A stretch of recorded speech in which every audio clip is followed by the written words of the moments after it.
Bonjour, j'aimerais aujourd'hui vous parler d'une expérience qui a eu lieu à l'Université Harvard en 1999. On a sélectionné un groupe d'une trentaine d'Asiatiques, femmes, et on leur a fait faire à 2 reprises un test de mathématiques. En fait, un test de mathématiques d'à peu près la même valeur, la même force, la même puissance. Sauf que, lors du premier test, on disait à ces femmes-là, on disait, écoutez, vous êtes des femmes, c'est normal, vous ne pouvez pas avoir la même agilité que les hommes avec les chiffres, on ne s'attend pas à ce que vous ayez tout bon, faites-vous-en pas, c'est correct. La deuxième fois, on leur a dit, écoutez, vous êtes des Asiatiques, les Asiatiques sont reconnus pour leurs compétences en mathématiques, on s'attend vraiment à ce que vous performiez. Vous devinez le résultat?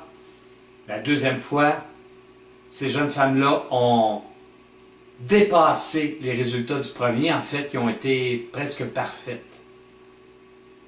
Qu'est-ce qu'on peut retirer de ça? On peut retirer de ça que malgré nos compétences, malgré nos habiletés, malgré le savoir qu'on a accumulé au fil des ans, l'idée qu'on se fait d'une tâche, notre état d'esprit au moment d'entreprendre une tâche, a un impact positif ou négatif sur le résultat qu'on va obtenir.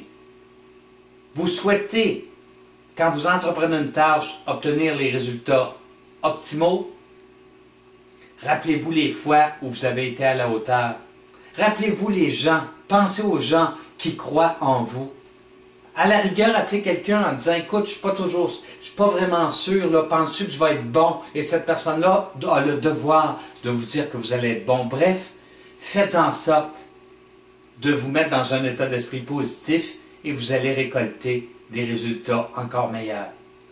Et si vous êtes patron, si vous êtes gestionnaire, arrêtez de laisser entendre aux gens quand vous leur confiez un mandat que vous doutez de leurs compétences, vous les torpillez, vous faites en sorte qu'ils vont sous-performer alors qu'ils pourraient vous rapporter tellement plus. Faites-leur confiance, en matière de ressources humaines, on obtient ce à quoi on s'attend. Bref, si vous vous attendez, si votre état d'esprit fait en sorte que vous vous attendez à performer, vos chances que votre cerveau travaille au maximum sont optimales.